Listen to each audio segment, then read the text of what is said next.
ਖਬਰਾਂ ਦੇ ਬੁਲੇਟਿਨ ਦੇ ਸਪਾਂਸਰ ਨੇ ਰੀਅਲਟਰ ਗੁਰਜਤਿੰਦਰ ਸਿੰਘ ਰੰਧਾਵਾ। ਹਰ ਤਰ੍ਹਾਂ ਦੀ ਪ੍ਰਾਪਰਟੀ ਖਰੀਦਣ ਤੇ ਵੇਚਣ ਲਈ ਤੁਸੀਂ ਕਾਲ ਕਰ ਸਕਦੇ ਹੋ। ਸਤਿ ਸ਼੍ਰੀ ਅਕਾਲ ਜੀ, ਤੁਸੀਂ ਦੇਖ ਰਹੇ ਹੋ ਪੰਜਾਬ ਮੇਲ USA ਟੀਵੀ ਤੇ ਮੈਂ ਸੁਰਭੀ। ਖਬਰਾਂ ਦੇ ਇਸ ਬੁਲੇਟਿਨ 'ਚ ਬਹੁਤ-ਬਹੁਤ ਸਵਾਗਤ। ਪੇਸ਼ ਆਨ ਦੇਸ਼ ਤੇ ਵਿਦੇਸ਼ ਨਾਲ ਜੁੜੀਆਂ ਹੋਈਆਂ ਕੁਝ ਖਾਸ ਤੇ ਚੋਣਵੀਆਂ ਖਬਰਾਂ। ਅੰਤਰਰਾਸ਼ਟਰੀ ਵਿਦਿਆਰਥੀਆਂ 'ਚ ਅਮਰੀਕਾ ਸਮਰ ਟਰੈਵਲ ਨੂੰ ਲੈ ਕੇ ਦੁਵਿਧਾ। ਕੈਨੇਡਾ 'ਚ ਸਿੱਖਿਆ ਦੇ ਆਧਾਰ ਤੇ PR 1000 ਉਮੀਦਵਾਰਾਂ ਨੂੰ ਦਿੱਤਾ ਗਿਆ ਸੱਦਾ। ਕੈਨੇਡਾ US ਨੂੰ ਪਛਾੜ, ਇਹ ਦੇਸ਼ ਬਣਿਆ ਭਾਰਤੀ ਵਿਦਿਆਰਥੀਆਂ ਦੀ ਪਹਿਲੀ ਪਸੰਦ। ਵਿਦੇਸ਼ੀ ਸਿਨੇਮਾ ਤੇ ਟਰੰਪ ਦੀ ਟੈਰਿਫ ਸਟ੍ਰਾਈਕ, ਹੁਣ ਗੈਰ ਅਮਰੀਕੀ ਫਿਲਮਾਂ ਤੇ 100% ਟੈਕਸ। ਅਮਰੀਕਾ 'ਚ ਪਰਿਵਾਰਕ ਸਮਾਗਮ ਦੌਰਾਨ ਗੋਲੀਬਾਰੀ, ਇੱਕ ਦੀ ਮੌਤ, ਕਈ ਜ਼ਖਮੀ। ਅਮਰੀਕਾ 'ਚ ਗੇਮਿੰਗ ਮਸ਼ੀਨਾਂ ਚਲਾਉਣ ਦੇ ਦੋਸ਼ ਵਿੱਚ 5 ਗੁਜਰਾਤੀ ਭਾਰਤੀ ਗ੍ਰਿਫਤਾਰ। ਹੁਣ ਇਹਨਾਂ ਖਬਰਾਂ ਦਾ ਵਿਸਤਾਰ। ਇਸ ਦੇ ਨਾਲ ਹੀ ਦੇਸ਼ ਤੇ ਵਿਦੇਸ਼ ਨਾਲ ਜੁੜੀਆਂ ਹੋਈਆਂ ਤਮਾਮ ਖਬਰਾਂ।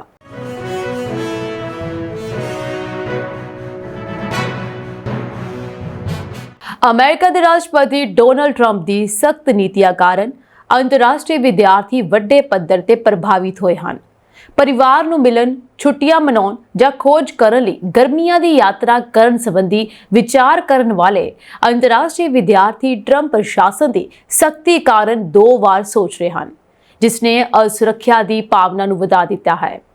ਵਿਦਿਆਰਥੀਆਂ ਦੇ ਅਚਾਨਕ ਅਮਰੀਕਾ ਵਿੱਚ ਪੜ੍ਹਾਈ ਕਰਨ ਦੀ ਇਜਾਜ਼ਤ ਗਾਉਣ ਤੋਂ ਪਹਿਲਾਂ ਕੁਝ ਕਾਲਜ ਅੰਤਰਰਾਸ਼ਟਰੀ ਵਿਦਿਆਰਥੀਆਂ ਅਤੇ ਫੈਕਲਟੀ ਨੂੰ ਯਾਤਰਾ ਮੁਲਤਵੀ ਕਰਨ ਲਈ ਉਤਸ਼ਾਹਿਤ ਕਰ ਰਹੇ ਸਨ, ਜਿਸ ਵਿੱਚ ਫਲਸਤੀਨ ਪੱਖੀ ਸਰਗਰਮੀ ਵਿੱਚ ਸ਼ਾਮਲ ਵਿਦਿਆਰਥੀਆਂ ਨੂੰ ਦੇਸ਼ ਨਿਕਾਲਾ ਦੇਣ ਦੇ ਸਰਕਾਰੀ ਯਤਨਾਂ ਦਾ ਹਵਾਲਾ ਦਿੱਤਾ ਗਿਆ ਸੀ। ਜਿਵੇਂ ਕਿ ਹਾਲ ਹੀ ਦੇ ਹਫ਼ਤਿਆਂ 'ਚ ਸਟੇਟਸ ਸਮਾਪਤੀ ਦਾ ਪੈਮਾਨਾ ਸਾਹਮਣੇ ਆਇਆ ਹੈ। ਹੋਰ ਸਕੂਲਾਂ ਨੇ ਵੀ ਅੰਤਰਰਾਸ਼ਟਰੀ ਵਿਦਿਆਰਥੀਆਂ ਲਈ ਵਿਦੇਸ਼ ਵਿੱਚ ਗੈਰ ਜ਼ਰੂਰੀ ਯਾਤਰਾ ਵਿਰੁੱਧ ਸਾਵਧਾਨ ਕੀਤਾ ਹੈ।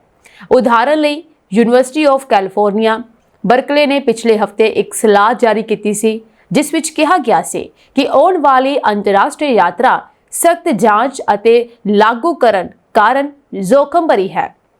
ਯੂਨੀਵਰਸਿਟੀ ਦੇ ਬਿਆਨਾਂ, ਸਕੂਲ ਅਧਿਕਾਰੀਆਂ ਨਾਲ ਪੱਤਰ ਵਿਹਾਰ ਅਤੇ ਅਦਾਲਤੀ ਰਿਕਾਰਡਾਂ ਦੀ ਐਸੋਸੀਏਟਿਡ ਪ੍ਰੈਸ ਸਮੀਖਿਆ ਅਨੁਸਾਰ ਮਾਰਚ ਦੇ ਅਖੀਰ ਤੋਂ 187 ਕਾਲਜਾਂ, ਯੂਨੀਵਰਸਿਟੀਆਂ ਅਤੇ ਯੂਨੀਵਰਸਿਟੀ ਪ੍ਰਣਾਲੀਆਂ ਦੇ ਘੱਟੋ-ਘੱਟ 1220 ਵਿਦਿਆਰਥੀਆਂ ਦੇ ਵੀਜ਼ੇ ਰੱਦ ਕੀਤੇ ਗਏ ਹਨ ਜਾਂ ਕਾਨੂੰਨੀ ਸਥਿਤੀ ਖਤਮ ਕਰ ਦਿੱਤੀ ਗਈ ਹੈ।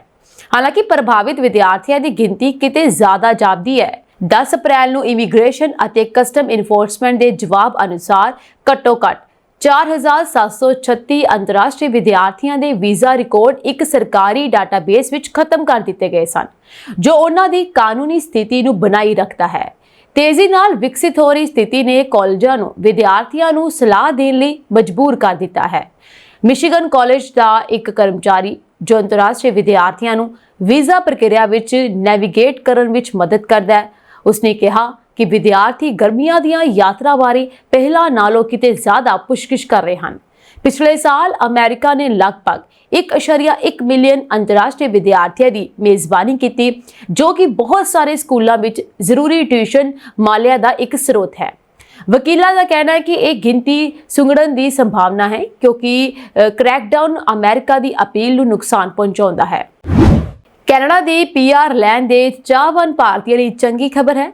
1 ਮਈ 2025 ਨੂੰ ਕੈਨੇਡਾ ਨੇ ਸਿੱਖਿਆ ਖੇਤਰ ਨੂੰ ਖਾਸ ਤੌਰ ਤੇ ਨਿਸ਼ਾਨਾ ਬਣਾਉਂਦੇ ਹੋਏ ਆਪਣਾ ਪਹਿਲਾ ਐਕਸਪ੍ਰੈਸ ਐਂਟਰੀ ਡਰੋ ਕੱਢ ਕੇ ਇਤਿਹਾਸ ਰਚਿਆ, ਜਿਸ ਵਿੱਚ 1000 ਉਮੀਦਵਾਰਾਂ ਨੂੰ ਸਥਾਈ ਨਿਵਾਸ ਯਾਨੀ ਕਿ PR ਲਈ ਅਰਜ਼ੀ ਦੇਣ ਲਈ ਸੱਦਾ ਦਿੱਤਾ ਗਿਆ। ਦ ਇਕਨੋਮਿਕ ਟਾਈਮਸ ਦੀ ਇੱਕ ਰਿਪੋਰਟ ਅਨੁਸਾਰ ਇਮੀਗ੍ਰੇਸ਼ਨ ਰਿਫਿਊਜ਼ੀਜ਼ ਅਤੇ ਸਿਟੀਜ਼ਨਸ਼ਿਪ ਕੈਨੇਡਾ ਯਾਨੀ ਕਿ IRCC ਦੁਆਰਾ ਪ੍ਰਬੰਧਿਤ ਇਹ ਮੀਲ ਪੱਥਰ ਕੈਨੇਡਾ ਦੇ ਆਪਣੇ ਇਮੀਗ੍ਰੇਸ਼ਨ ਸਿਸਟਮ ਨੂੰ ਦਬਾਅ ਵਾਲੀਆਂ ਕਿਰਤ ਬਾਜ਼ਾਰ ਦੀਆਂ ਮੰਗਾਂ ਨਾਲ ਜੋੜਨ ਦੇ ਯਤਨਾਂ ਨੂੰ ਦਰਸਾਉਂਦਾ ਹੈ। ਫਰਵਰੀ 2025 ਵਿੱਚ ਪੇਸ਼ ਕੀਤਾ ਗਿਆ ਸੀ ਸਿੱਖਿਆ ਸ਼੍ਰੇਣੀ ਐਕਸਪ੍ਰੈਸ ਐਂਟਰੀ ਸਿਸਟਮ ਵਿੱਚ ਇੱਕ ਨਵਾਂ ਵਾਧਾ ਹੈ, ਜੋ ਹੁਨਰਮੰਦ ਇਮੀਗ੍ਰੇਸ਼ਨ ਅਰਜ਼ੀਆਂ ਦੀ ਨਿਗਰਾਨੀ ਕਰਦਾ ਹੈ। ਇਸ ਸ਼੍ਰੇਣੀ ਦਾ ਉਦੇਸ਼ ਕੈਨੇਡਾ ਭਰ ਵਿੱਚ ਵਿਆਪਕ ਅਧਿਆਪਕਾਂ ਦੀ ਘਾਟ ਨੂੰ ਦੂਰ ਕਰਨ ਲਈ ਤਜਰਬੇਕਾਰ ਸਿੱਖਿਅਕ ਨੂੰ ਆਕਰਸ਼ਿਤ ਕਰਨਾ ਹੈ। ਇਸ ਤੋਂ ਇਲਾਵਾ ਕੈਨੇਡਾ ਦੇ ਜਨਤਕ ਸਿੱਖਿਆ ਪ੍ਰਣਾਲੀਆਂ ਨੂੰ ਯੋਗ ਅਧਿਆਪਕਾਂ, ਸ਼ੁਰੂਆਤੀ ਬਚਪਨ ਦੇ ਸਿੱਖਿਅਕ ਅਤੇ ਵਿਦਿਅਕ ਪ੍ਰਸ਼ੰਸਕਾਂ ਦੀ ਮਹੱਤਵਪੂਰਨ ਘਾਟ ਦਾ ਸਾਹਮਣਾ ਕਰਨਾ ਪੈਂਦਾ ਹੈ। ontario, ਬ੍ਰਿਟਿਸ਼ ਕੋਲੰਬੀਆ ਅਤੇ ਅਲਬਰਟਾ ਵਰਗੇ ਸੂਬਿਆਂ ਨੇ ਵਿਦਿਆਰਥੀਆਂ ਦੀ ਆਬਾਦੀ ਨੂੰ ਵਧਾਉਣ ਵਿੱਚ ਸਹਾਇਤਾ ਲਈ ਅੰਤਰਰਾਸ਼ਟਰੀ ਪ੍ਰਤਿਭਾ ਦੀ ਤੁਰੰਤ ਲੋੜ ਨੂੰ ਉਜਾਗਰ ਕੀਤਾ ਹੈ, ਖਾਸ ਕਰਕੇ ਪੇਂਡੂ ਅਤੇ ਘੱਟ ਸੇਵਾ ਵਾਲੇ ਖੇਤਰਾਂ 'ਚ। ਇਸ ਤੋਂ ਇਲਾਵਾ 1 ਮਈ ਦੇ ਡਰਾਅ ਵਿੱਚ ਸੱਦੇ ਗਏ ਉਮੀਦਵਾਰਾਂ ਲਈ ਕੁਝ ਅਕੈਡਮਿਕ ਪ੍ਰਮਾਣ ਪੱਤਰ, ਭਾਸ਼ਾ ਦੀ ਮਹਾਰਤ ਅਤੇ ਮੁੱਖ ਸਿੱਖਿਆ ਖੇਤਰਾਂ ਵਿੱਚ ਪੇਸ਼ੇਵਰ ਤਜਰਬਾ ਹੋਣਾ ਜ਼ਰੂਰੀ ਦੱਸਿਆ ਗਿਆ ਹੈ, ਜਿਸ ਵਿੱਚ ਐਲੀਮੈਂਟਰੀ ਅਤੇ ਸੈਕੰਡਰੀ ਸਕੂਲ ਸਿੱਖਿਆ ਸ਼ਾਮਲ ਹੋਣੀ ਚਾਹੀਦੀ ਹੈ। ਸ਼ੁਰੂਆਤੀ ਬਚਪਨ ਦੀ ਸਿੱਖਿਆ, ਵਿਸ਼ੇਸ਼ ਲੋੜਾਂ ਵਾਲੀ ਸਿੱਖਿਆ, ਵਿਦਿਅਕ ਪ੍ਰਸ਼ਾਸਨ ਅਤੇ ਨੀਤੀ ਵਿਕਾਸ। ਹਾਲਾਂਕਿ ਇਸ ਡਰਾਅ ਲਈ ਘੱਟੋ-ਘੱਟ ਵਿਆਪਕ ਦਰਜਾਬੰਦੀ ਪ੍ਰਣਾਲੀ ਯਾਨੀ ਕਿ CRS ਸਕੋਰ ਦਾ ਖੁਲਾਸਾ ਨਹੀਂ ਕੀਤਾ ਗਿਆ ਹੈ। ਸ਼ੁਰੂਆਤੀ ਰਿਪੋਰਟਾਂ ਸੁਝਾਅ ਦਿੰਦੀਆਂ ਹਨ ਕਿ ਇਹ ਆਮ ਜਨਰਲ ਡਰਾਅ ਨਾਲੋਂ ਘੱਟ ਸੀ, ਜੋ ਕਿ ਰਿਪੋਰਟ ਦੇ ਅਨੁਸਾਰ ਸਿੱਖਿਆ ਪੇਸ਼ੇਵਰਾਂ ਦੀ ਉੱਚ ਮੰਗ ਨੂੰ ਦਰਸਾਉਂਦਾ ਹੈ। ਸੱਦੇ ਗਏ ਉਮੀਦਵਾਰਾਂ ਕੋਲ ਇੱਕ ਪੂਰੀ ਸਥਾਈ ਨਿਵਾਸ ਅਰਜ਼ੀ ਜਮ੍ਹਾਂ ਕਰਾਉਣ ਲਈ 60 ਦਿਨ ਹਨ। ਸਫਲ ਬਿਨੇਕਾਰ ਕੈਨੇਡਾ ਵਿੱਚ ਰਹਿਣ ਦੇ ਯੋਗ ਹੋਣਗੇ। ਸੁਨਹਿਰੀ ਭਵਿੱਖ ਲਈ ਭਾਰਤੀ ਵਿਦਿਆਰਥੀ ਅਕਸਰ ਵਿਦੇਸ਼ਾਂ ਵਿੱਚ ਪੜ੍ਹਨ ਜਾਂਦੇ ਹਨ। ਹਾਲ ਹੀ ਵਿੱਚ ਅੰਤਰਰਾਸ਼ਟਰੀ ਸਿੱਖਿਆ ਪ੍ਰਦਾਤਾ IDP ਐਜੂਕੇਸ਼ਨ ਦੁਆਰਾ ਮਾਰਚ 2025 ਵਿੱਚ ਕੀਤੇ ਗਏ ਇੱਕ ਨਵੇਂ ਗਲੋਬਲ ਸਰਵੇਖਣ ਦੇ ਅਨੁਸਾਰ ਸੰਯੁਕਤ ਰਾਜ ਅਮਰੀਕਾ ਨੂੰ ਪਛਾੜ ਕੇ ਆਸਟ੍ਰੇਲੀਆ ਭਾਰਤੀ ਵਿਦਿਆਰਥੀਆਂ ਲਈ ਸਿਖਰਲਾ ਅਧਿਐਨ ਸਥਾਨ ਬਣ ਗਿਆ ਹੈ। ਭਾਰਤੀ ਵਿਦਿਆਰਥੀਆਂ ਵਿੱਚ ਪਹਿਲੀ ਪਸੰਦ ਦੀ ਤਰਜੀਹਾਂ ਦੇ ਮਾਮਲੇ ਵਿੱਚ ਆਸਟ੍ਰੇਲੀਆ 28% ਹੈ, ਜਦਕਿ ਅਮਰੀਕਾ 22% ਅਤੇ UK 21% ਹੈ। ਇਸ ਕਰਕੇ ਆਸਟ੍ਰੇਲੀਆ ਇਹਨਾਂ ਦੋਨਾਂ ਨਾਲੋਂ ਅੱਗੇ ਹੈ 28%। ਕੈਨੇਡਾ ਦੀ ਲੋਕਪ੍ਰਿਯਤਾ ਵਿੱਚ ਤੇਜ਼ੀ ਨਾਲ ਗਿਰਾਵਟ ਆਈ ਹੈ, ਜੋ ਘਟ ਕੇ 13% ਹੋ ਗਈ, ਜੋ ਕਿ ਮਾਰਚ 2024 ਤੋਂ 6% ਦੀ ਘਟ ਹੈ। ਵੱਧਦੀ ਟਿਊਸ਼ਨ ਫੀਸਾਂ ਅਤੇ ਵੀਜ਼ਾ ਲਾਗਤਾਂ ਦੇ ਬਾਵਜੂਦ ਆਸਟ੍ਰੇਲੀਆ ਅਕੈਡਮਿਕ ਗੁਣਵੱਤਾ, ਆਸਟ੍ਰੇਲੀਆ ਭਾਰਤ ਆਰਥਿਕ ਸਹਿਯੋਗ ਅਤੇ ਵਪਾਰ ਸਮਝੌਤੇ ਦੇ ਤਹਿਤ ਵਧੇ ਹੋਏ ਅਧਿਐਨ ਤੋਂ ਬਾਅਦ ਦੇ ਕੰਮ ਦੇ ਅਧਿਕਾਰਾਂ ਅਤੇ ਸੁਰੱਖਿਆ ਵਰਗੇ ਕਾਰਕਾਂ ਕਾਰਨ ਭਾਰਤੀ ਵਿਦਿਆਰਥੀਆਂ ਨੂੰ ਆਕਰਸ਼ਿਤ ਕਰਨਾ ਜਾਰੀ ਰੱਖਦਾ ਹੈ। IDP Education to Business Standard ਦੇ ਖੇਤਰੀ ਨਿਰਦੇਸ਼ਕ ਨੇ ਇਸ ਬਾਰੇ ਕਿਹਾ ਕਿ ਬਹੁਤ ਸਾਰੇ ਪਰਿਵਾਰ ਇਸ ਨੂੰ ਇੱਕ ਲੰਬੇ ਸਮੇਂ ਦੇ ਨਿਵੇਸ਼ ਵਜੋਂ ਦੇਖਦੇ ਹਨ। ਦੁਨੀਆ ਭਰ ਦੇ 6000 ਤੋਂ ਵੱਧ ਵਿਦਿਆਰਥੀਆਂ ਦੇ ਜਵਾਬਾਂ ਤੇ ਆਧਾਰਿਤ ਐਮਰਜਿੰਗ ਫਿਊਚਰ 7 ਰਿਪੋਰਟ, ਜਿਸ ਵਿੱਚ ਭਾਰਤ ਦੇ 1400 ਵਿਦਿਆਰਥੀ ਸ਼ਾਮਲ ਹਨ, ਉਹਨਾਂ ਨੇ ਇਹ ਉਜਾਗਰ ਕੀਤਾ ਹੈ ਕਿ ਵਿਦਿਆਰਥੀਆਂ ਦੀਆਂ ਚੋਣਾਂ ਪਿੱਛੇ ਨੌਕਰੀ ਦੀਆਂ ਸੰਭਾਵਨਾਵਾਂ ਇੱਕ ਪ੍ਰਮੁੱਖ ਚਾਲਕ ਹਨ। ਲਗਭਗ 77% ਭਾਰਤੀ ਉੱਤਰਦਾਤਾਵਾਂ ਨੇ ਕਿਹਾ ਹੈ ਕਿ ਉਹ ਕੈਰੀਅਰ ਦੀ ਤਰੱਕੀ ਲਈ ਅੰਤਰਰਾਸ਼ਟਰੀ ਸਿੱਖਿਆ ਨੂੰ ਅਪਣਾਉਂਦੇ ਹਨ ਅਤੇ 70% ਨੇ ਕੰਮ ਦੀਆਂ ਪਲੇਸਮੈਂਟਾਂ ਤੱਕ ਪਹੁੰਚ ਨੂੰ ਸਭ ਤੋਂ ਮਹੱਤਵਪੂਰਨ ਅਕੈਡਮਿਕ ਕਾਰਕ ਵਜੋਂ ਦਰਜ ਕੀਤਾ ਹੈ, ਜਦਕਿ ਅਮਰੀਕਾ ਆਪਣੀ ਸਿੱਖਿਆ ਦੀ ਗੁਣਵੱਤਾ ਕਾਰਨ ਮਜ਼ਬੂਤ ਬਣਿਆ ਹੋਇਆ ਹੈ। 2/3 ਵਿਦਿਆਰਥੀਆਂ ਨੇ ਲਾਗਤ ਅਤੇ ਵਿੱਤ ਨੂੰ ਆਪਣੀ ਪ੍ਰਮੁੱਖ ਚਿੰਤਾ ਵਜੋਂ ਦੱਸਿਆ। ਇਸ ਤੋਂ ਇਲਾਵਾ ਵੀਜ਼ਾ ਮੁੱਦੇ 47% ਹਨ, ਰਿਹਾਇਸ਼ 43% ਅਤੇ ਪੜ੍ਹਾਈ ਨਾਲ ਕੰਮ ਨੂੰ ਸੰਤੁਲਨ ਕਰਨਾ 39% ਵਰਗੇ ਮੁੱਦੇ ਸ਼ਾਮਲ ਹਨ। ਅਕੈਡਮਿਕ ਸਾਖ ਅਜੇ ਵੀ ਮਾਇਨੇ ਰੱਖਦੀ ਹੈ। 67% ਵਿਦਿਆਰਥੀਆਂ ਨੇ ਸਿੱਖਿਆ ਦੀ ਗੁਣਵੱਤਾ ਨੂੰ ਵਿਦੇਸ਼ ਜਾਣ ਦਾ ਇੱਕ ਮੁੱਖ ਕਾਰਨ ਦੱਸਿਆ ਹੈ। ਅਮਰੀਕੀ ਰਾਸ਼ਟਰਪਤੀ ਡੋਨਾਲਡ ਟਰੰਪ ਦਾ ਜਵਾਬੀ ਟੈਰਿਫ ਹੁਣ ਸਿਨੇਮਾ ਨੂੰ ਵੀ ਪ੍ਰਭਾਵਿਤ ਕਰੇਗਾ। ਹੁਣ ਰਾਸ਼ਟਰਪਤੀ ਡੋਨਾਲਡ ਟਰੰਪ ਨੇ ਗੈਰ ਅਮਰੀਕੀ ਫਿਲਮਾਂ ਤੇ 100% ਟੈਰਿਫ ਲਗਾਉਣ ਦੀ ਤਿਆਰੀ ਕਰ ਲਈ ਹੈ। ਉਸਨੇ ਕਿਹਾ ਹੈ ਕਿ ਹਾਲੀਵੁੱਡ ਮਰ ਰਿਹਾ ਹੈ, ਇਸ ਲਈ ਇਹ ਠੋਸ ਕਦਮ ਚੁੱਕਣਾ ਜ਼ਰੂਰੀ ਹੈ। ਟਰੰਪ ਨੇ ਵਣਜ ਵਿਭਾਗ ਅਤੇ ਅਮਰੀਕਾ ਵਪਾਰ ਪ੍ਰਤੀਨਿਧੀ ਨੂੰ ਅਮਰੀਕਾ ਦੇ ਬਾਹਰ ਬਣਾਈਆਂ ਗਈਆਂ ਸਾਰੀਆਂ ਫਿਲਮਾਂ ਤੇ 100% ਟੈਰਿਫ ਲਗਾਉਣ ਦੀ ਪ੍ਰਕਿਰਿਆ ਸ਼ੁਰੂ ਕਰਨ ਲਈ ਕਿਹਾ ਹੈ। ਅਮਰੀਕੀ ਰਾਸ਼ਟਰਪਤੀ ਡੋਨਾਲਡ ਟਰੰਪ ਨੇ ਇਹ ਵੀ ਕਿਹਾ ਹੈ ਕਿ ਦੇਸ਼ ਤੋਂ ਬਾਹਰ ਬਣੀਆਂ ਫਿਲਮਾਂ ਤੇ 100% ਟੈਰਿਫ ਲਗਾਇਆ ਜਾਣਾ ਚਾਹੀਦਾ ਹੈ। ਅਮਰੀਕੀ ਫਿਲਮ ਨਿਰਮਾਤਾਵਾਂ ਨੂੰ ਆਕਰਸ਼ਿਤ ਕਰਨ ਲਈ ਦੂਜੇ ਦੇਸ਼ਾਂ ਵੱਲੋਂ ਦਿੱਤੇ ਜਾ ਰਹੇ ਪ੍ਰੋਤਸਾਹਨਾਂ ਕਾਰਨ ਅਮਰੀਕੀ ਫਿਲਮ ਉਦਯੋਗ ਤੇਜ਼ੀ ਨਾਲ ਮਰ ਰਿਹਾ ਹੈ। ਇਹ ਰਾਸ਼ਟਰੀ ਸੁਰੱਖਿਆ ਲਈ ਖਤਰਾ ਹੈ। ਇਹ ਦੂਜੇ ਦੇਸ਼ਾਂ ਦਾ ਸਾਂਝਾ ਯਤਨ ਹੈ।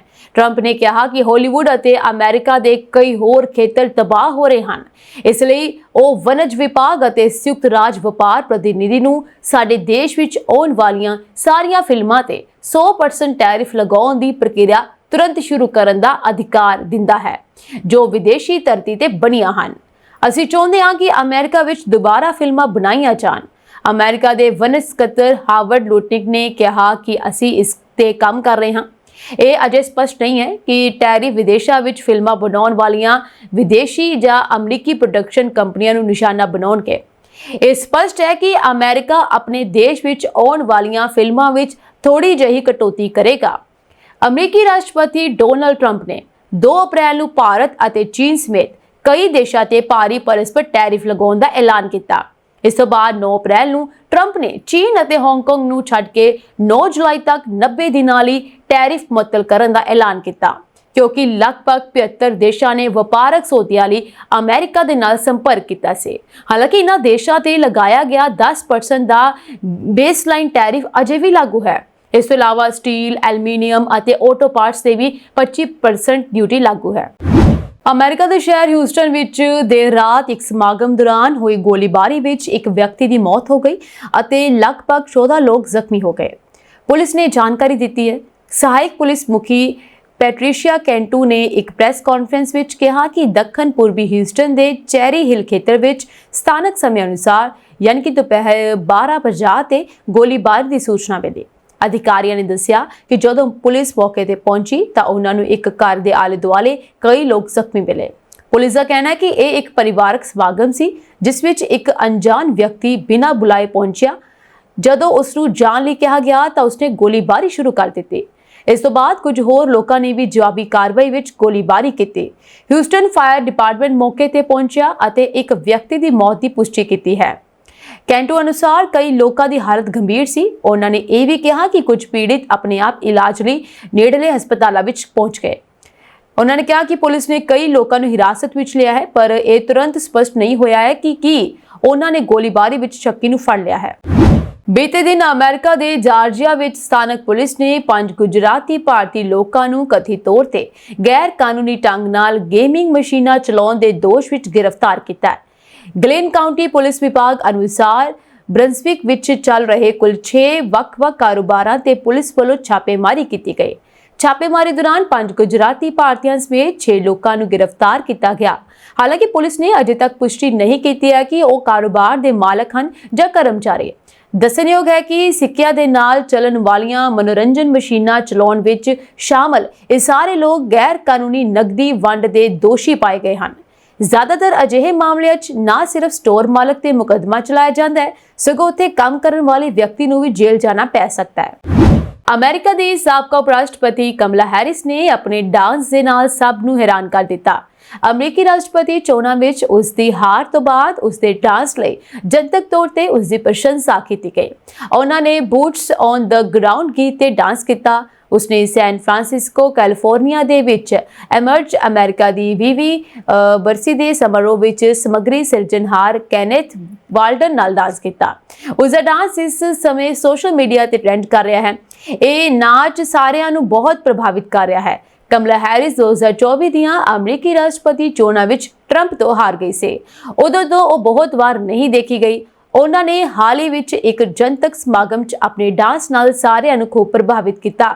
ਆਪਣੇ ਭਾਸ਼ਣ ਵਿੱਚ ਉਹਨਾਂ ਨੇ ਟਰੰਪ ਪ੍ਰਸ਼ਾਸਨ ਦੀ ਆਲੋਚਨਾ ਕੀਤੀ, ਟੈਰਿਫ ਅਤੇ ਇਮੀਗ੍ਰੇਸ਼ਨ ਵਿਰੁੱਧ ਗੰਭੀਰ ਦੋਸ਼ ਲਗਾਏ ਸਨ। ਉਹਨਾਂ ਨੇ ਚੇਤਾਵਨੀ ਦਿੱਤੀ ਕਿ ਅਮਰੀਕਾ ਦੇਸ਼ ਇੱਕ ਖਤਰਨਾਕ ਦਿਸ਼ਾ ਵੱਲ ਜਾ ਰਿਹਾ ਹੈ। ਭਾਰਤ ਅਤੇ ਪਾਕਿਸਤਾਨ ਵਿਚਕਾਰ ਹਾਲ ਹੀ 'ਚ ਹੋਏ ਤਣਾਅ ਕਾਰਨ ਪਾਕਿਸਤਾਨ ਨੂੰ ਇੱਕ ਹੋਰ ਵੱਡਾ ਝਟਕਾ ਲੱਗਾ ਹੈ। ਪਹਿਲਗਾਮ ਵਿੱਚ ਹੋਏ ਅੱਤਵਾਦੀ ਹਮਲੇ ਤੋਂ ਬਾਅਦ ਭਾਰਤ ਨੇ ਪਾਕਿਸਤਾਨ ਵਿਰੁੱਧ ਕਈ ਸਖਤ ਕਦਮ ਚੁੱਕੇ ਹਨ, ਜਿਨ੍ਹਾਂ ਵਿੱਚ ਦਰਾਮਦ ਤੇ ਪਾਬੰਦੀ ਅਤੇ ਹਵਾਈ ਖੇਤਰ ਬੰਦ ਕਰਨਾ ਸ਼ਾਮਲ ਸੀ। ਹੁਣ ਯੂਰੋਪੀਅਨ 에ਅਰਲਾਈਨਸ ਨੇ ਵੀ ਪਾਕਿਸਤਾਨ ਦੇ ਹਵਾਈ ਖੇਤਰ ਤੋਂ ਦੂਰੀ ਬਣਾਉਣੀ ਸ਼ੁਰੂ ਕਰ ਦਿੱਤੀ ਹੈ, ਜਿਸ ਨਾਲ ਪਾਕਿਸਤਾਨ ਦੀ ਅੰਤਰਰਾਸ਼ਟਰੀ ਅਕਸ ਅਤੇ ਆਰਥਿਕ ਸਥਿਤੀ ਪ੍ਰਭਾਵਿਤ ਹੋ ਸਕਦੀ ਹੈ। Lufthansa, British airways, Swiss airways, ITA airways ਅਤੇ LOT ਪੋਲਿਸ਼ 에ਅਰਲਾਈਨਸ ਵਰਗੀਆਂ ਵੱਡੀਆਂ ਯੂਰੋਪੀਅਨ ਕੰਪਨੀਆਂ ਨੇ ਆਪਣੇ ਫਲਾਈਟਸ ਰੂਟਸ ਨੂੰ ਬਦਲਦੇ ਹੋਏ ਪਾਕਿਸਤਾਨ ਦੇ ਉੱਪਰ ਤੋਂ ਉਡਾਨ ਭਰਨਾ ਬੰਦ ਕਰ ਦਿੱਤਾ ਹੈ। ਫਲਾਈਟ ਰਡਾਰ 24 ਅਨੁਸਾਰ ਇਹ ਬਦਲਾਅ 30 ਅਪ੍ਰੈਲ ਤੋਂ ਦੇਖਿਆ ਗਿਆ ਹੈ ਅਤੇ 2 ਮਈ ਤੋਂ ਇਨ੍ਹਾਂ 에ਅਰਲਾਈਨਸ ਨੇ ਪਾਕਿਸਤਾਨ ਦੇ ਉੱਪਰੋਂ ਉਡਾਨ ਪੂਰੀ ਤਰ੍ਹਾਂ ਬੰਦ ਕਰ ਦਿੱਤੀ ਹੈ। ਇਨ੍ਹਾਂ ਤਬਦੀਲੀਆਂ ਕਾਰਨ ਯਾਤਰੀਆਂ ਨੂੰ ਲੰਬੀਆਂ ਉਡਾਨਾਂ ਦਾ ਸਾਹਮਣਾ ਕਰਨਾ ਪੈ ਰਿਹਾ ਹੈ। ਉਦਾਹਰਨ ਵਜੋਂ ਲੁਫਥਾਂਸਾ ਦੀਆਂ ਉਡਾਨਾਂ ਜਿਵੇਂ ਕਿ Munich, Delhi, Frankfurt, Mumbai, Frankfurt, Hyderabad ਅਤੇ ਬੈਂਕਾਕ, ਮਿਊਨਿਖ ਹੁਣ ਪਾਕਿਸਤਾਨ ਨੂੰ ਬਾਈਪਾਸ ਕਰ ਰਹੀਆਂ ਹਨ। ਇਸੇ ਤਰ੍ਹਾਂ LOT ਪੋਲਿਸ਼ 에ਅਰਲਾਈਨਸ ਦੀਆਂ ਵਾਰਸਾ, ਦਿੱਲੀ ਅਤੇ ITA 에ਅਰਵੇਜ਼ ਦੀਆਂ ਰੋਮ, ਦਿੱਲੀ ਉਡਾਨਾਂ ਨੂੰ ਵੀ ਪਾਕਿਸਤਾਨ ਰਾਹੀਂ ਮੋੜ ਦਿੱਤਾ ਗਿਆ ਹੈ। ਪਾਕਿਸਤਾਨ ਨੇ ਪਹਿਲਾਂ ਹੀ ਭਾਰਤੀ 에ਅਰਲਾਈਨਸ ਲਈ ਆਪਣੇ ਕੁਝ ਹਵਾਈ ਰਸਤੇ ਬੰਦ ਕਰ ਦਿੱਤੇ ਸਨ, ਜਿਸ ਕਾਰਨ ਭਾਰਤੀ 에ਅਰਲਾਈਨਸ ਨੂੰ ਆਪਣੇ ਰੂਟ ਬਦਲਣੇ ਪਏ। ਹੁਣ ਯੂਰੋਪੀਅਨ 에ਅਰਲਾਈਨਸ ਦੇ ਪਾਕਿਸਤਾਨ ਦੇ ਹਵਾਈ ਖੇਤਰ ਤੋਂ ਦੂਰ ਹੋਣ ਨਾਲ ਪਾਕਿਸਤਾਨ ਦੀ ਅੰਤਰਰਾਸ਼ਟਰੀ ਉਡਾਨਾਂ ਤੇ ਨਿਰਭਰਤਾ ਅਤੇ ਇਸ ਦੇ ਮਾਲੀਏ ਤੇ ਪ੍ਰਭਾਵ ਪੈ ਸਕਦਾ ਹੈ। ਕੈਨੇਡਾ ਦੇ ਵਿੱਚ ਪੰਜਾਬੀ ਨੌਜਵਾਨ ਆਪਣੀਆਂ ਜਾਨਾਂ ਗਵਾ ਰਹੇ ਹਨ। ਤਾਜ਼ਾ ਜਾਣਕਾਰੀ ਮੁਤਾਬਕ ਕੈਨੇਡਾ ਵਿੱਚ 3 ਦਿਨ ਤੋਂ ਲਾਪਤਾ ਪੰਜਾਬੀ ਨੌਜਵਾਨ ਦਾ ਭੇਤ ਭਰੇ ਹਾਲਾਤਾਂ ਵਿੱਚ ਕਤਲ ਹੋਣ ਦੀ ਰਿਪੋਰਟ ਹੈ। ਸਰੀ ਪੁਲਿਸ ਵੱਲੋਂ ਹੁਣ ਤੱਕ ਕੀਤੀ ਗਈ ਪੜਤਾਲ ਦੇ ਆਧਾਰ ਤੇ 25 ਸਾਲ ਦੇ ਨਵਦੀਪ ਸਿੰਘ ਧਾਲੀਵਾਲ ਦਾ ਮਾਮਲਾ ਇੰਟੀਗ੍ਰੇਟਿਡ ਹੋਮਿਸਾਈਡ ਇਨਵੈਸਟੀਗੇਸ਼ਨ ਟੀਮ ਯਾਨੀ IHIT ਨੂੰ ਸੌਂਪਿਆ ਜਾ ਰਿਹਾ ਹੈ। ਮਾਨਸਾ ਜ਼ਿਲ੍ਹੇ ਦੇ ਪਿੰਡ ਮੰਡਾਲੀ ਨਾਲ ਸੰਬੰਧਿਤ ਨਵਦੀਪ ਧਾਲੀਵਾਲ ਟਰੱਕ ਚਲਾਉਂਦਾ ਸੀ ਅਤੇ ਪਿਛਲੇ ਦਿਨੀ ਸਰੀ ਵਿਖੇ ਆਪਣੇ ਦੋਸਤ ਕੋਲ ਠਹਿਰਿਆ। ਇਸ ਮਗਰੋਂ ਉਸਨੇ ਆਪਣੇ ਟਰੱਕ ਦੀ ਮੁਰੰਮਤ ਵੀ ਕਰਵਾਈ ਪਰ ਫਿਰ ਅਚਨਚੇਤ ਲਾਪਤਾ ਹੋ ਗਿਆ। ਸਰੀ ਪੁਲਿਸ ਦੇ ਸੀਰੀਅਸ ਕ੍ਰਾਈਮ ਯੂਨਿਟ ਵੱਲੋਂ ਨਵਦੀਪ ਧਾਲੀਵਾਲ ਦੀ ਗੁੰਮਸ਼ੁਦਗੀ ਨੂੰ ਸ਼ੱਕੀ ਮੰਨਿਆ ਜਾ ਰਿਹਾ ਹੈ ਅਤੇ ਵਧੇਰੇ ਜਾਣਕਾਰੀ ਜਨਤਕ ਨਹੀਂ ਕੀਤੀ ਗਈ। ਨਵਦੀਪ 30 ਅਪ੍ਰੈਲ ਤੋਂ ਲਾਪਤਾ ਸੀ। ਉਹ ਦੋਸਤਾਂ ਅਤੇ ਪਰਿਵਾਰ ਨਾਲ ਨਿਯਮਿਤ ਸੰਪਰਕ ਬਣਾਈ ਰੱਖਦਾ ਸੀ। ਜਾਂਚਕਰਤਾਵਾਂ ਨੇ ਲੋਕਾਂ ਨੂੰ ਅਪੀਲ ਕੀਤੀ ਹੈ ਕਿ ਜੇ ਕਿਸੇ ਕੋਲ ਨਵਦੀਪ ਧਾਲੀਵਾਲ ਬਾਰੇ ਕੋਈ ਜਾਣਕਾਰੀ ਹੋਵੇ ਤਾਂ ਉਹ IHIT ਦੀ ਇਨਫੋਰਮੇਸ਼ਨਸ ਲਾਈਨ ਤੇ ਸੰਪਰਕ ਕਰ ਸਕਦੇ ਹਨ। ਪਹਿਲਗਾਮ ਹਮਲੇ ਮਗਰੋਂ ਭਾਰਤ-ਪਾਕ ਸਰਹੱਦ ਤੇ ਤਣਾਅ ਵੱਧਦਾ ਜਾ ਰਿਹਾ ਹੈ। ਪਾਕਿਸਤਾਨੀ ਫੌਜ ਵੱਲੋਂ ਬਿਨਾਂ ਕਿਸੇ ਉਕਸਾਵੇ ਦੇ ਲਗਾਤਾਰ ਜੰਗਬੰਦੀ ਦੀ ਉਲੰਘਣਾ ਕੀਤੀ ਜਾ ਰਹੀ ਹੈ। ਇਸ ਸੰਬੰਧੀ ਭਾਰਤੀ ਫੌਜ ਵੱਲੋਂ ਪਾਕਿਸਤਾਨ ਦੇ DGMO ਨੂੰ ਹੌਟਲਾਈਨ ਰਾਹੀਂ ਵਾਰਨਿੰਗ ਵੀ ਦਿੱਤੀ ਗਈ ਹੈ। ਇਸ ਦੇ ਬਾਵਜੂਦ ਗੋਲੀਬਾਰੀ ਨਹੀਂ ਰੁਕ ਰਹੀ। ਇਸ ਸੰਬੰਧੀ ਅਧਿਕਾਰੀਆਂ ਨੇ ਦੱਸਿਆ ਹੈ ਕਿ ਸ਼ਨੀਵਾਰ ਅਤੇ ਐਤਵਾਰ ਦੀ ਦਰਮਿਆਨੀ ਰਾਤ ਨੂੰ ਜੰਮੂ ਕਸ਼ਮੀਰ ਦੇ 5 ਜ਼ਿਲ੍ਹਿਆਂ ਵਿੱਚ 8 ਥਾਵਾਂ ਤੋਂ ਪਾਕਿਸਤਾਨੀ ਫੌਜ ਵੱਲੋਂ ਜੰਗਬੰਦੀ ਦੀ ਉਲੰਘਣਾ ਦੀਆਂ ਰਿਪੋਰਟਾਂ ਮਿਲੀਆਂ ਹਨ। ਉਹਨਾਂ ਨੇ ਕਿਹਾ ਇਸ ਦੌਰਾਨ ਕਿਸੇ ਵੀ ਜਾਨੀ ਨੁਕਸਾਨ ਦੀ ਕੋਈ ਰਿਪੋਰਟ ਨਹੀਂ ਹੈ। 22 ਅਪ੍ਰੈਲ ਨੂੰ ਪਹਿਲਗਾਮ ਵਿੱਚ ਹੋਏ ਅੱਤਵਾਦੀ ਹਮਲੇ ਤੋਂ ਬਾਅਦ ਭਾਰਤ ਅਤੇ ਪਾਕਿਸਤਾਨ ਵਿਚਕਾਰ ਵਧੇ ਤਣਾਅ ਦੇ ਵਿਚਕਾਰ ਸਰਹੱਦ ਪਾਰ ਤੋਂ ਬਿਨਾਂ ਕਿਸੇ ਭੜਕਾਹਟ ਦੇ ਗੋਲੀਬਾਰੀ ਦੀ ਇਹ ਲਗਾਤਾਰ 10ਵੀਂ ਰਾਤ ਸੀ। ਪਹਿਲਗਾਮ ਹਮਲੇ ਵਿੱਚ 26 ਲੋਕ ਮਾਰੇ ਗਏ ਸਨ, ਜਿਨ੍ਹਾਂ ਵਿੱਚ ਜ਼ਿਆਦਾਤਰ ਸੈਲਾਨੀ ਸਨ। ਇੱਕ ਰੱਖਿਆ ਬੁਲਾਰੇ ਨੇ ਕਿਹਾ 3 ਅਤੇ 4 ਮਈ ਦੀ ਵਿਚਕਾਰਲੀ ਰਾਤ ਨੂੰ ਜੰਮੂ ਕਸ਼ਮੀਰ ਦੇ ਕੁਪਵਾੜਾ, ਬਾਰਾਮੂਲਾ, ਪੂੰਛ, ਰਾਜੌਰੀ, ਮੇਂਢਰ, ਨੌਸ਼ਹਿਰਾ, ਸੁੰਦਰਬਨੀ ਅਤੇ ਅਖਨੂਰ ਦੇ ਸਾਹਮਣੇ ਵਾਲੇ ਇਲਾਕਿਆਂ ਵਿੱਚ ਕੰਟਰੋਲ ਰੇਖਾ ਦੇ ਨਾਲ ਪਾਕਿਸਤਾਨੀ ਫੌਜ ਦੀਆਂ ਚੌਂਕੀਆਂ ਵੱਲੋਂ ਛੋਟੇ ਹਥਿਆਰਾਂ ਨਾਲ ਬਿਨਾਂ ਕਿਸੇ ਭੜਕਾਹਟ ਦੇ ਗੋਲੀਬਾਰੀ ਸ਼ੁਰੂ ਕੀਤੀ ਗਈ। ਭਾਰਤੀ ਫੌਜ ਨੇ ਤੁਰੰਤ ਅਤੇ ਪ੍ਰਭਾਵਸ਼ਾਲੀ ਢੰਗ ਨਾਲ ਜਵਾਬ ਦਿੱਤਾ। 25 ਫਰਵਰੀ 2021 ਨੂੰ ਭਾਰਤ ਅਤੇ ਪਾਕਿਸਤਾਨ ਵੱਲੋਂ ਜੰਗਬੰਦੀ ਸਮਝੌਤੇ ਨੂੰ ਨਵਿਆਏ ਜਾਣ ਤੋਂ ਬਾਅਦ ਕੰਟਰੋਲ ਰੇਖਾ ਅਤੇ ਅੰਤਰਰਾਸ਼ਟਰੀ ਸਰਹੱਦ ਤੇ ਜੰਗਬੰਦੀ ਦੀ ਉਲੰਘਣਾ ਦੀਆਂ ਬਹੁਤ ਘੱਟ ਘਟਨਾਵਾਂ ਵਾਪਰੀਆਂ ਸਨ। ਪਹਿਲਗਾਮ ਵਿੱਚ ਅੱਤਵਾਦੀ ਹਮਲੇ ਤੋਂ ਬਾਅਦ ਭਾਰਤ ਵੱਲੋਂ ਸਿੰਧੂ ਜਲ ਸੰਧੀ ਨੂੰ ਮੁਅੱਤਲ ਕਰਨ ਦੇ ਕੁਝ ਘੰਟੇ ਬਾਅਦ 24 ਅਪ੍ਰੈਲ ਦੀ ਰਾਤ ਤੋਂ ਪਾਕਿਸਤਾਨੀ ਫੌਜਾਂ ਕੰਟਰੋਲ ਰੇਖਾ ਦੇ ਨਾਲ-ਨਾਲ ਵੱਖ-ਵੱਖ ਥਾਵਾਂ ਤੇ ਬਿਨਾਂ ਕਿਸੇ ਭੜਕਾਹਟ ਦੇ ਗੋਲੀਬਾਰੀ ਕਰ ਰਹੀਆਂ ਹਨ। ਹਾਲ ਹੀ ਵਿੱਚ ਭਾਰਤ ਅਤੇ ਪਾਕਿਸਤਾਨ ਦੇ director general of military operations ਯਾਨੀ DGMOs ਵਿਚਕਾਰ ਹੌਟਲਾਈਨ ਤੇ ਗੱਲਬਾਤ ਹੋਈ ਸੀ। ਕਿਹਾ ਜਾਂਦਾ ਹੈ ਕਿ ਇਸ ਸਮੇਂ ਦੌਰਾਨ ਭਾਰਤ ਨੇ ਪਾਕਿਸਤਾਨ ਨੂੰ ਬਿਨਾਂ ਕਿਸੇ ਭੜਕਾਹਟ ਦੇ ਗੋਲੀਬਾਰੀ ਬਾਰੇ ਚੇਤਾਵਨੀ ਦਿੱਤੀ ਸੀ। ਇਸ ਦੇ ਬਾਵਜੂਦ ਗੋਲੀਬਾਰੀ ਰੁਕਣ ਦਾ ਨਾਮ ਨਹੀਂ ਲੈ ਰਹੀ ਹੈ। ਪਹਿਲਗਾਮ ਅੱਤਵਾਦੀ ਹਮਲੇ ਦੇ ਮੱਦੇਨਜ਼ਰ ਭਾਰਤ ਵੱਲੋਂ ਪਾਕਿਸਤਾਨ ਵਿਰੁੱਧ ਤਾਜ਼ਾ ਸਜ਼ਾਤਮਕ ਕਾਰਵਾਈ ਕਰਨ ਤੋਂ ਕੁਝ ਘੰਟਿਆਂ ਬਾਅਦ ਪਾਕਿਸਤਾਨ ਨੇ ਵੀ ਭਾਰਤੀ ਝੰਡੇ ਵਾਲੇ ਜਹਾਜ਼ਾਂ ਲਈ ਆਪਣੇ ਬੰਦਰਗਾਹਾਂ ਬੰਦ ਕਰ ਦਿੱਤੇ ਹਨ। ਇਸ ਤੋਂ ਪਹਿਲਾਂ ਭਾਰਤ ਨੇ ਸ਼ਨੀਵਾਰ ਨੂੰ ਇਸਲਾਮਾਬਾਦ ਵਿਰੁੱਧ ਇੱਕ ਤਾਜ਼ਾ ਸਜ਼ਾਤਮਕ ਕਦਮ ਚੁੱਕਦੇ ਹੋਏ ਪਾਕਿਸਤਾਨ ਨਾਲ ਸਾਰੀਆਂ ਡਾਕ ਸੇਵਾਵਾਂ ਨੂੰ ਮੁਅੱਤਲ ਕਰ ਦਿੱਤਾ ਅਤੇ ਭਾਰਤੀ ਬੰਦਰਗਾਹਾਂ ਵਿੱਚ ਪਾਕਿਸਤਾਨੀ ਝੰਡੇ ਵਾਲੇ ਜਹਾਜ਼ਾਂ ਦੇ ਦਾਖਲੇ ਤੇ ਪਾਬੰਦੀ ਲਗਾ ਦਿੱਤੀ। ਭਾਰਤ ਨੇ ਸ਼ਨੀਵਾਰ ਨੂੰ ਪਾਕਿਸਤਾਨ ਤੋਂ ਆਉਣ ਵਾਲੇ ਜਾਂ ਇਸ ਰਾਹੀਂ ਆਉਣ ਵਾਲੇ ਸਮਾਨ ਤੇ ਆਯਾਤ ਅਤੇ ਪਾਕਿਸਤਾਨੀ ਜਹਾਜ਼ਾਂ ਤੇ ਆਪਣੀਆਂ ਬੰਦਰਗਾਹਾਂ ਵਿੱਚ ਦਾਖਲੇ ਤੇ ਵੀ ਪਾਬੰਦੀ ਲਗਾ ਦਿੱਤੀ ਸੀ। ਪ੍ਰਧਾਨ ਮੰਤਰੀ ਨਰਿੰਦਰ ਮੋਦੀ ਨੇ ਕਿਹਾ ਹੈ ਕਿ ਦੇਸ਼ ਅੱਤਵਾਦੀਆਂ ਅਤੇ ਉਹਨਾਂ ਦੇ ਸਮਰਥਕਾਂ ਵਿਰੁੱਧ ਦ੍ਰਿੜ ਅਤੇ ਫੈਸਲਾਕੁਨ ਕਾਰਵਾਈ ਕਰਨ ਲਈ ਵਚਨਬੱਧ ਹੈ। ਪਾਕਿਸਤਾਨੀ ਅਖਬਾਰ ਡੋਨ ਦੀ ਰਿਪੋਰਟ ਅਨੁਸਾਰ ਭਾਰਤ ਦੀ ਸਜ਼ਾ ਵਾਲੀ ਕਾਰਵਾਈ ਤੋਂ ਬਾਅਦ ਪਾਕਿਸਤਾਨ ਨੇ ਸ਼ਨੀਵਾਰ ਦੇਰ ਰਾਤ ਹੁਕਮ ਦਿੱਤਾ ਕਿ ਕਿਸੇ ਵੀ ਭਾਰਤੀ ਝੰਡੇ ਵਾਲੇ ਜਹਾਜ਼ ਨੂੰ ਕਿਸੇ ਵੀ ਪਾਕਿਸਤਾਨੀ ਬੰਦਰਗਾਹ ਤੇ ਜਾਣ ਦੀ ਇਜਾਜ਼ਤ ਨਹੀਂ ਦਿੱਤੀ ਜਾਵੇਗੀ ਅਤੇ ਪਾਕਿਸਤਾਨੀ ਜਹਾਜ਼ਾਂ ਨੂੰ ਕਿਸੇ ਵੀ ਭਾਰਤੀ ਬੰਦਰਗਾਹ ਤੇ ਰੁਕਣ ਦੀ ਇਜਾਜ਼ਤ ਨਹੀਂ ਦਿੱਤੀ ਜਾਵੇਗੀ। ਅਖਬਾਰ ਅਨੁਸਾਰ ਗੁਆਂਢੀ ਦੇਸ਼ ਪਾਕਿਸਤਾਨ ਨਾਲ ਸਮੁੰਦਰੀ ਸਥਿਤੀ ਵਿੱਚ ਹਾਲ ਹੀ ਵਿੱਚ ਹੋਏ ਵਿਕਾਸ ਦੇ ਮੱਦੇਨਜ਼ਰ ਸਮੁੰਦਰੀ ਪ੍ਰਭੂਸੱਤਾ, ਆਰਥਿਕ ਹਿੱਤ ਅਤੇ ਰਾਸ਼ਟਰੀ ਸੁਰੱਖਿਆ ਨੂੰ ਧਿਆਨ ਵਿੱਚ ਰੱਖਦੇ ਹੋਏ ਇਸ ਦੁਆਰਾ ਹੇਠ ਕੁਝ ਖਾਸ ਉਪਾਅ ਤੁਰੰਤ ਪ੍ਰਭਾਵ ਨਾਲ ਲਾਗੂ ਕੀਤੇ ਜਾਂਦੇ ਹਨ। ਪਹਿਲਗਾਮ ਅੱਤਵਾਦੀ ਹਮਲੇ ਤੋਂ ਬਾਅਦ ਭਾਰਤ ਦੀ ਪਾਕਿਸਤਾਨ ਵਿਰੁੱਧ ਕਾਰਵਾਈ ਜਾਰੀ ਹੈ। ਇਸ ਦੌਰਾਨ ਭਾਰਤ ਨੇ ਪਾਕਿਸਤਾਨ ਦੇ ਸਾਬਕਾ ਪ੍ਰਧਾਨ ਮੰਤਰੀ ਇਮਰਾਨ ਖਾਨ ਤੇ ਪਾਕਿਸਤਾਨ ਦੇ ਸਾਬਕਾ ਵਿਦੇਸ਼ ਮੰਤਰੀ ਬਿਲਾਵਲ ਭੁੱਟੋ ਦੇ ਐਕਸ ਹੈਂਡਲ ਮੁਅੱਤਲ ਕਰ ਦਿੱਤੇ ਹਨ। ਇਸ ਤੋਂ ਪਹਿਲਾਂ ਭਾਰਤ ਵਿੱਚ ਪਾਕਿਸਤਾਨ ਪ੍ਰਧਾਨ ਮੰਤਰੀ ਸਮੇਤ ਕਈ ਮੰਤਰੀਆਂ, ਕ੍ਰਿਕਟਰਸ, ਮੀਡੀਆ ਹਾਊਸਾਂ ਅਤੇ YouTube ਅਕਾਊਂਟਾਂ ਨੂੰ ਮੁਅੱਤਲ ਕੀਤਾ ਗਿਆ ਸੀ। ਜਾਣਕਾਰੀ ਅਨੁਸਾਰ ਇਮਰਾਨ ਖਾਨ ਅਤੇ ਬਿਲਾਵਲ ਭੁੱਟੋ ਦੇ ਸਾਬਕਾ ਹੈਂਡਲਰਸ ਨੂੰ ਮੁਅੱਤਲ ਕਰਨ ਤੋਂ ਪਹਿਲਾਂ ਭਾਰਤ ਨੇ ਪਾਕ ਪ੍ਰਧਾਨ ਮੰਤਰੀ ਸ਼ਹਿਬਾਜ਼ ਸ਼ਰੀਫ, ਮੰਤਰੀ ਇਸਹਾਕ ਡਾਰ, ਖਵਾਜਾ ਆਸਿਫ ਸਮੇਤ ਕਈ ਪਾਕਿਸਤਾਨੀ ਮੰਤਰੀਆਂ ਦੇ ਸਾਬਕਾ ਖਾਤੇ ਮੁਅੱਤਲ ਕਰ ਦਿੱਤੇ ਸਨ। ਭਾਰਤ ਸਰਕਾਰ ਨੇ ਨਾ ਸਿਰਫ ਪਾਕਿਸਤਾਨੀ ਮੰਤਰੀਆਂ ਨੂੰ ਸਗੋਂ ਕਈ ਕਲਾਕਾਰਾਂ ਦੇ YouTube ਚੈਨਲਸ ਅਤੇ ਸੋਸ਼ਲ ਮੀਡੀਆ ਅਕਾਊਂਟਸ ਨੂੰ ਵੀ ਬਲੌਕ ਕਰ ਦਿੱਤਾ ਹੈ। ਬਲੌਕ ਕੀਤੇ ਗਏ ਇੰਸਟਾਗ੍ਰਾਮ ਅਕਾਊਂਟਸ ਵਿੱਚ ਹਾਨੀਆ ਆਮਿਦ, ਮਹਿਰਾ ਖਾਨ, ਅਲੀ ਜ਼ਫਰ, ਸਨਮ ਸੈयद, ਸਜਲ ਅਲੀ ਵਰਗੇ ਨਾਮ ਸ਼ਾਮਲ ਹਨ। ਦਰਅਸਲ ਪਹਿਲਗਾਮ ਅੱਤਵਾਦੀ ਹਮਲੇ ਤੋਂ ਬਾਅਦ ਪਾਕਿਸਤਾਨੀ ਯੂਟਿਊਬਰਸ ਅਤੇ ਸੋਸ਼ਲ ਮੀਡੀਆ ਪ੍ਰਭਾਵਕ ਲਗਾਤਾਰ ਭਾਰਤ ਵਿਰੁੱਧ ਜ਼ਹਿਰ ਉਗਲ ਰਹੇ ਸਨ, ਜਿਸ ਤੋਂ ਬਾਅਦ ਭਾਰਤ ਸਰਕਾਰ ਨੇ ਅਜਿਹੇ YouTube ਚੈਨਲਾਂ ਅਤੇ ਪ੍ਰਭਾਵਕਾਂ ਵਿਰੁੱਧ ਕਾਰਵਾਈ ਕੀਤੀ ਅਤੇ ਉਹਨਾਂ ਤੇ ਪਾਬੰਦੀ ਲਗਾ ਦਿੱਤੀ ਹੈ। ਇਸ ਤੋਂ ਪਹਿਲਾਂ ਭਾਰਤ ਨੇ ਕੁਝ ਪਾਕਿਸਤਾਨੀ ਨਿਊਜ਼ ਆਊਟਲੈਟਸ ਤੇ YouTube ਚੈਨਲਸ ਨੂੰ ਬਲੌਕ ਕਰ ਦਿੱਤਾ ਸੀ, ਜਿਨ੍ਹਾਂ ਵਿੱਚ ਡੌਨ, ਸਮਾ TV, ARY news, JIO news, ਰਾਜ਼ੀਨਾਮਾ ਅਤੇ ਸੁਨੋ ਨਿਊਜ਼ ਸ਼ਾਮਲ ਹਨ। ਤੁਹਾਨੂੰ ਦੱਸ ਦਈਏ ਕਿ 22 ਅਪ੍ਰੈਲ ਨੂੰ ਜੰਮੂ ਕਸ਼ਮੀਰ ਦੇ ਪਹਿਲਗਾਮ ਵਿੱਚ ਬੈਸਰਨ ਘਾਟੀ ਵਿੱਚ ਅੱਤਵਾਦੀ ਨੇ ਸੈਲਾਨੀਆਂ ਤੇ ਹਮਲਾ ਕੀਤਾ ਸੀ। ਇਸ ਘਟਨਾ ਵਿੱਚ 26 ਲੋਕ ਮਾਰੇ ਗਏ ਸੀ। ਜੰਮੂ ਕਸ਼ਮੀਰ ਦੇ ਪਹਿਲਗਾਮ ਵਿੱਚ ਹੋਏ ਅੱਤਵਾਦੀ ਹਮਲੇ ਤੋਂ ਬਾਅਦ ਭਾਰਤ ਨੇ ਪਾਕਿਸਤਾਨ ਵਿਰੁੱਧ ਸਖਤ ਕਾਰਵਾਈ ਕਰਨੀ ਸ਼ੁਰੂ ਕਰ ਦਿੱਤੀ ਹੈ। ਦੋਵਾਂ ਦੇਸ਼ਾਂ ਵਿਚਾਲੇ ਯੁੱਧ ਸ਼ੁਰੂ ਹੋਣ ਦਾ ਖਤਰਾ ਵੱਧਦਾ ਜਾ ਰਿਹਾ ਹੈ। ਪਹਿਲਗਾਮ ਹਮਲੇ ਤੇ ਭਾਰਤ ਵੱਲੋਂ ਸੰਭਾਵਿਤ ਬਦਲਾ ਲੈਣ ਅਤੇ ਦੋਵਾਂ ਗੁਆਂਢੀ ਦੇਸ਼ਾਂ ਵਿਚਕਾਰ ਜੰਗ ਦੀ ਸੰਭਾਵਨਾ ਬਾਰੇ ਵੱਧ ਰਹੀਆਂ ਅਟਕਲਾਂ ਵਿਚਕਾਰ ਪਾਕਿਸਤਾਨੀ ਸਿਆਸਤਦਾਨ ਸ਼ੇਰ ਅਫਜ਼ਲ ਖਾਨ ਮਾਰਵਤ ਨੇ ਤੋਂ ਪੁੱਛਿਆ ਗਿਆ ਕਿ ਉਹ ਇਸ ਮਾਮਲੇ ਵਿੱਚ ਕੀ ਕਰਨਗੇ।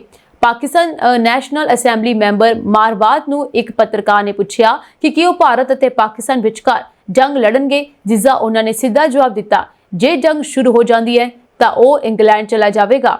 ਉਸ ਦਾ ਜਵਾਬ ਸੋਸ਼ਲ ਮੀਡੀਆ ਤੇ ਤੇਜ਼ੀ ਨਾਲ ਵਾਇਰਲ ਹੋ ਰਿਹਾ ਹੈ। ਨੈਟਿਜ਼ਨ ਕਹਿ ਰਹੇ ਹਨ ਕਿ ਪਾਕਿਸਤਾਨੀ ਸਿਆਸਤਦਾਨ ਵੀ ਆਪਣੀ ਫੌਜ ਤੇ ਭਰੋਸਾ ਨਹੀਂ ਕਰਦੇ। ਇਸੇ ਵੀਡੀਓ ਵਿੱਚ ਇੱਕ ਪੱਤਰਕਾਰ ਨੇ ਸ਼ੇਰ ਅਫਜ਼ਲ ਖਾਨ ਮਾਰਵਤ ਨੂੰ ਪੁੱਛਿਆ ਕਿ ਦੋਵਾਂ ਦੇਸ਼ਾਂ ਵਿਚਕਾਰ ਤਣਾਅ ਘਟਾਉਣ ਲਈ ਭਾਰਤੀ ਪ੍ਰਧਾਨ ਮੰਤਰੀ ਨਰਿੰਦਰ ਮੋਦੀ ਨੂੰ ਕਿੱਥੇ ਸੰਜਮ ਵਰਤਣਾ ਚਾਹੀਦਾ ਹੈ। ਇਸ ਦੇ ਜਵਾਬ ਵਿੱਚ ਮਾਰਵਤ ਨੇ ਕਿਹਾ ਕਿ ਮੋਦੀ ਮੇਰੀ ਮਾਸੀ ਦਾ ਮੁੰਡਾ ਨਹੀਂ ਹੈ ਜੋ ਮੇਰੇ ਕਹਿਣ ਤੇ ਪਿੱਛੇ ਹਟ ਜਾਵੇਗਾ। ਸ਼ੇਰ ਅਫਜ਼ਲ ਖਾਨ ਮਾਰਵਤ ਇੱਕ ਸੀਨੀਅਰ ਪਾਕਿਸਤਾਨੀ ਸਿਆਸਤਦਾਨ ਹੈ ਜੋ ਜੇਲ੍ਹ ਵਿੱਚ ਬੰਦ ਸਾਬਕਾ ਪ੍ਰਧਾਨ ਮੰਤਰੀ ਇਮਰਾਨ ਖਾਨ ਦੀ ਪਾਰਟੀ ਪਾਕਿਸਤਾਨ ਤਹਿਰੀਕ-ਏ-ਇਨਸਾਫ ਨਾਲ ਜੁੜਿਆ ਹੋਇਆ ਸੀ। ਹਾਲਾਂਕਿ ਪਹਿਲਾਂ ਉਸਨੇ ਕਈ ਮੌਕਿਆਂ ਤੇ ਪਾਰਟੀ ਅਤੇ ਇਸ ਦੇ ਨੇਤਾਵਾਂ ਦੀ ਆਲੋਚਨਾ ਕੀਤੀ ਸੀ, ਜਿਸ ਕਾਰਨ ਇਮਰਾਨ ਖਾਨ ਨੇ ਉਸ ਨੂੰ ਪਾਰਟੀ ਦੇ ਮੁੱਖ ਅਹੁਦੇ ਤੋਂ ਹਟਾ ਦਿੱਤਾ ਸੀ। ਇਸ ਦੌਰਾਨ ਭਾਰਤ ਅਤੇ ਪਾਕਿਸਤਾਨ ਵਿਚਕਾਰ ਤਣਾਅ ਜਾਰੀ ਹੈ। ਪਾਕਿਸਤਾਨੀ ਫੌਜ ਨੇ ਸ਼ਨੀਵਾਰ ਨੂੰ ਲਗਾਤਾਰ 10ਵੀਂ ਵਾਰ ਰਾਤ ਜੰਗਬੰਦੀ ਦੀ ਉਲੰਘਣਾ ਕਰਦਿਆਂ ਜੰਮੂ ਕਸ਼ਮੀਰ ਦੇ ਕੁਝ ਖਾਸ ਖੇਤਰਾਂ ਦੇ ਵਿੱਚ ਗੋਲੀਬਾਰੀ ਕੀਤੀ ਹੈ। ਆਸਟ੍ਰੇਲੀਆ ਦੇ ਦੁਬਾਰਾ ਚੁਣੇ ਗਏ ਪ੍ਰਧਾਨ ਮੰਤਰੀ ਐਂਥਨੀ ਐਲਬਾਨੀਜ਼ ਨੇ ਐਤਵਾਰ ਨੂੰ ਸਿਡਨੀ ਦੇ ਇੱਕ ਕੈਫੇ ਵਿੱਚ ਲੋਕਾਂ ਤੋਂ ਵਧਾਈ ਮਿਲਣ ਤੋਂ ਬਾਅਦ ਕਿਹਾ ਕਿ ਦੇਸ਼ ਦੇ ਲੋਕਾਂ ਨੇ ਵੰਡ ਦੀ ਬਜਾਏ ਏਕਤਾ ਨੂੰ ਚੁਣਿਆ ਹੈ। ਐਲਬਾਨੀਜ਼ ਦੀ ਲੇਬਰ ਪਾਰਟੀ ਨੇ ਸ਼ਨੀਵਾਰ ਨੂੰ ਹੋਈਆਂ ਚੋਣਾਂ ਵਿੱਚ ਵੱਡੀ ਜਿੱਤ ਹਾਸਲ ਕੀਤੀ। ਐਲਬਾਨੀਜ਼ ਨੇ ਸਿਡਨੀ ਦੇ ਲੀਚਹਾਰਟ ਦੇ ਇੱਕ ਵਿਅਸਤ ਕੈਫੇ ਵਿੱਚ ਪੱਤਰਕਾਰਾਂ ਨੂੰ ਕਿਹਾ, ਆਸਟ੍ਰੇਲੀਆ ਲਈ ਲੋਕਾਂ ਲਈ ਵੰਡ ਦੀ ਬਜਾਏ ਏਕਤਾ ਨੂੰ ਚੁਣਿਆ ਹੈ, ਯਾਨੀ ਕਿ ਆਸਟ੍ਰੇਲੀਅਨਸ ਲੋਕਾਂ ਨੇ ਏਕਤਾ ਨੂੰ ਚੁਣਿਆ ਹੈ। ਉਸਨੇ ਅਤੇ ਉਸਦੀ ਮੰਗੇਤਰ ਜੋਡੀ ਹੈਡਨ ਨੇ ਆਪਣੀ ਸਾਥੀਆਂ ਅਤੇ ਸਮਰਥਕਾਂ ਨਾਲ ਕੈਫੇ ਵਿੱਚ ਕੌਫੀ ਦਾ ਆਨੰਦ ਮਾਣਿਆ। ਐਲਬਾਨੀਜ਼ ਨੇ ਕਿਹਾ, ਅਸੀਂ ਆਪਣੀ ਦੂਸਰੇ ਕਾਰਜਕਾਲ ਵਿੱਚ ਸਰਕਾਰ ਨੂੰ ਅਨੁਸ਼ਾਸਿਤ ਅਤੇ ਯੋਜਨਾਬੱਧ ਢੰਗ ਨਾਲ ਚਲਾਵਾਂਗੇ, ਜਿਵੇਂ ਅਸੀਂ ਆਪਣੇ ਪਹਿਲੇ ਕਾਰਜਕਾਲ ਵਿੱਚ ਚਲਾਇਆ ਸੀਗਾ। ਉਹਨਾਂ ਨੇ ਕਿਹਾ ਕਿ ਬਚਪਨ ਵਿੱਚ ਉਹ ਅਕਸਰ ਆਪਣੀ ਮਾਂ ਮਾਰੀਅਨ ਐਲਬਾਨੀਜ਼ ਨਾਲ ਕੈਫੇ ਜਾਂਦੇ ਸੀ। ਇਹ ਸਾਂਝੀ ਦੇਸ਼ ਤੇ ਵਿਦੇਸ਼ ਨਾਲ ਜੁੜੀਆਂ ਹੋਈਆਂ ਕੁਝ ਖਾਸ ਤੇ ਚੋਣਵੀਆਂ ਖਬਰਾਂ। ਹੋਰ ਅਪਡੇਟਸ ਨਾਲ ਜੁੜੇ ਰਹਿਣ ਦੇ ਲਈ ਤੁਸੀਂ ਬਣੇ ਰਹੋ ਜੀ ਪੰਜਾਬ ਯੂਨੀਵਰਸਿਟੀ ਦੇ ਨਾਲ। ਤੁਹਾਡੇ ਸਭ ਦਾ ਬਹੁਤ ਬਹੁਤ ਧੰਨਵਾਦ।